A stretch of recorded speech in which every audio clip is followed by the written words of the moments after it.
La sous-préfecture de Zego est une localité située à une quarantaine de kilomètres de Divo, en région montagneuse, avec des voies d'accès impraticables, rendant ainsi difficile le travail des agents recenseurs.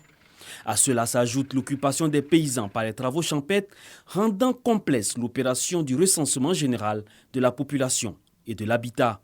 Les populations sont donc invitées elles-mêmes à proposer des jours où elles s'engagent à suspendre momentanément les travaux champêtres afin de rester dans les villages pour se faire recenser. Les parents vont au champ, après 7 heures déjà ils sont au champ.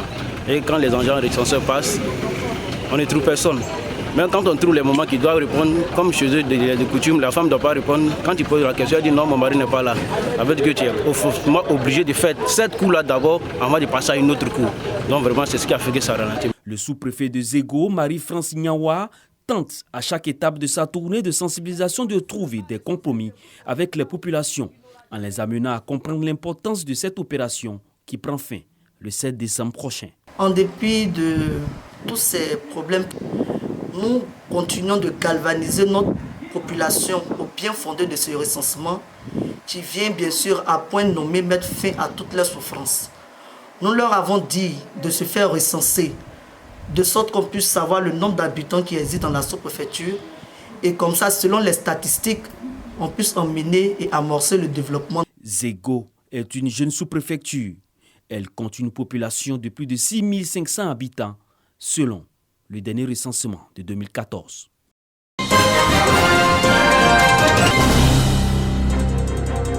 Une vingtaine d'acteurs des médias et leaders communautaires du nord du pays formés au règlement de conflits. Une initiative de l'ONG Equal Access International. Ce que nous attendons de l'écosystème, c'est que l'écosystème s'implique même dans les activités radio, qu'ils puissent adhérer aux différentes thématiques qui seront abordées dans les radios. Le traitement impartial de l'information dans le respect du principe de ne pas nuire, croître les discours positifs et la couverture médiatique de l'information sont entre autres les objectifs de cette activité.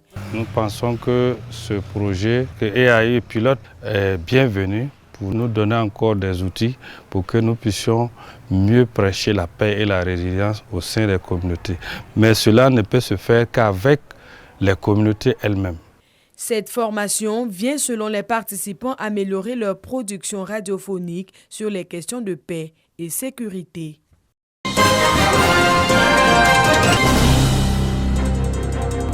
Au dîner dans les locaux du CAFOP. Ah oui, faut qu'on chante. Bien, le chant, c'est le petit Booussou. Pour commencer la journée, une chanson culte bien connue dans le milieu enseignant. 2 et 3. Le petit Bossou s'en va à l'école en portant son sac posé sur l'épaule. Ce jour-là, la chaîne d'encadrement pédagogique était en formation dans un rôle d'apprenant, un véritable jeu de simulation. La simulation consiste à se mettre dans la peau de l'enseignant et faire le cours du début jusqu'à la fin en respectant les différentes étapes. Parce que les enfants, pour mieux assimiler, il faut qu'il y ait du matériel concret. Cette formation d'encadrement de la chaîne pédagogique porte sur la lecture-écriture dans le cadre du projet d'amélioration de la prestation des services éducatifs PAPS. Ici, une séance de simulation dans le cadre de l'apprentissage en lecture-écriture consacrée à la connaissance de ce que les pédagogues appellent les mots-outils et les lettres muettes. C'est montrer aux enfants la différence entre le singulier et le pluriel, mais en réalité sans parler de pluriel et de singulier. Parce que nous sommes au CP2 et au CP2, il n'y a pas de leçon de grammaire. Un élève de CP a besoin d'associer les sons à la lettre pour former une syllabe. Donc le projet vient mettre l'accent sur la lettre muette pour que désormais l'enfant sache que dans tel mot, telle lettre ne se lit pas.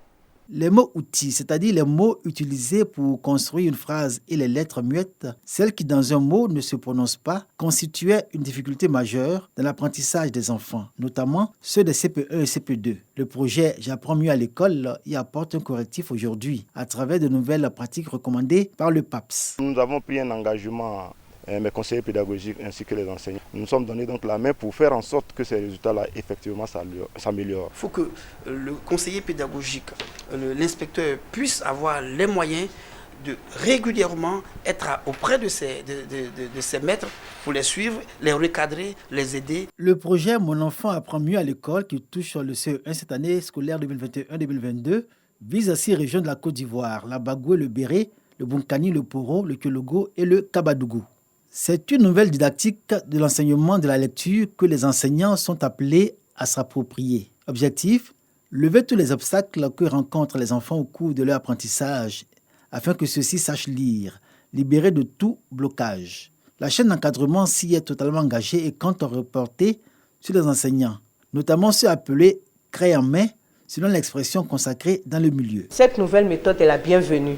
On a conçu les fiches pour un maître qui suit correctement ces fiches. Il n'y a pas de raison que l'enfant, à la fin de l'année, ne sache pas lire. La direction de la pédagogie et de la formation continue DPFC collabore au projet d'amélioration de la prestation des services éducatifs. À son honneur, la conception et l'élaboration en 2019 de manuels scolaires composés de livres de lecture et de livres de mathématiques respectivement appelés décodables et déchiffrables. Ces ouvrages, disponibles pour le CP1 et le CP2, sont en expérimentation dans les écoles bénéficiaires du projet PAPS et dans la même gamme s'ajoutent les livres d'exercices et de guides pédagogiques. Ils ont été revus et corrigés en juin 2021 et mis à la disposition des enseignants.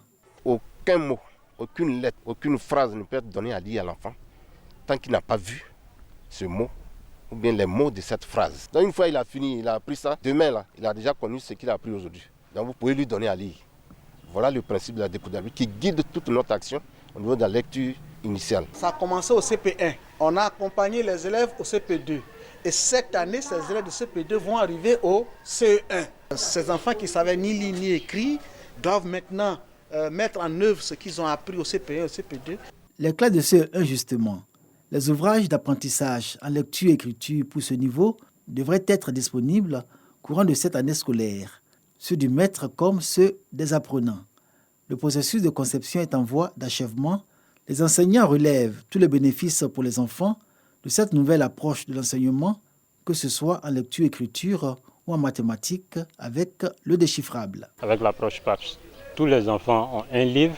Cela nous a permis d'encadrer mieux les enfants, d'étudier à la maison pour ne pas oublier les notions. Ce projet nous a apporté assez d'atouts.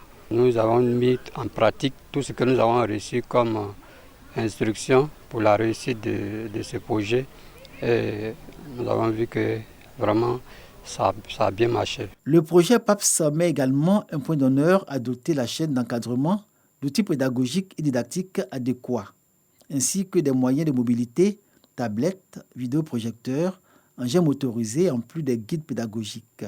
Un arsenal grâce auquel les conseillers pédagogiques sont en mesure d'atteindre l'objectif que leur assigne le projet PAPS. Nous avons reçu les tablettes, nous avons reçu des vidéoprojecteurs. Ça rend le travail efficace et rapide. Merci au PAPS.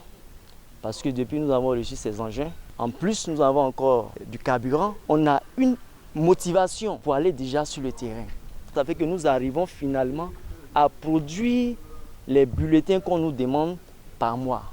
Parce que le conseiller doit produire 15 bulletins par mois.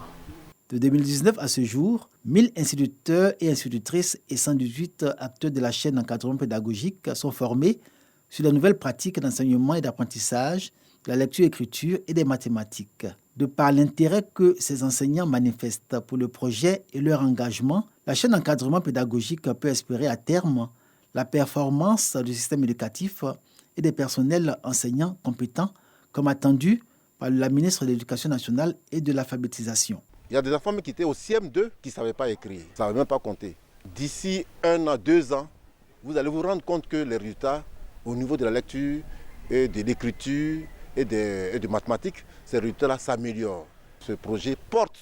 Grâce au projet Mon enfant apprend mieux à l'école, le pourcentage d'élèves de CP2 ayant acquis le seuil minimum en lecture et écriture est passé à 30% en 2020 contre 1% en 2019. En mathématiques, 49% en 2020 contre 24% en 2019. Des résultats qui augurent un bel avenir du PAPS.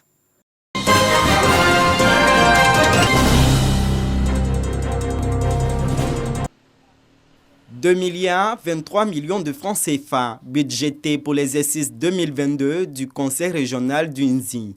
Un peu plus d'1 milliard consacré à l'investissement, notamment la construction et la réhabilitation de cantines, de classes et de logements d'enseignants, la construction de centres de santé et l'électrification et le reprofilage de voies. Je reste un peu sur ma faim par rapport aux réalisations sur le terrain.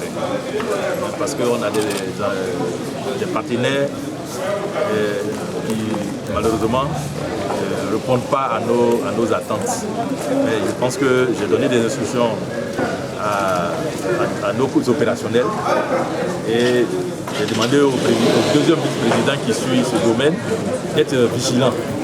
Et la loi nous autorise à engager des procédures de résiliation quand il y a une défaillance. Donc il faut appliquer ces dispositions-là avec beaucoup de rigueur. Je crois que de cette façon-là, on va pouvoir réaliser tous les projets en souffrance.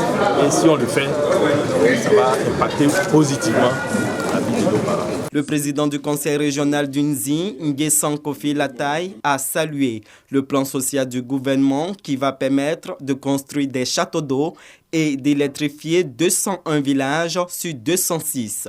Le représentant du préfet a invité les membres du conseil à travailler avec abnégation afin de transformer le rêve de l'équipe régionale en une réalité.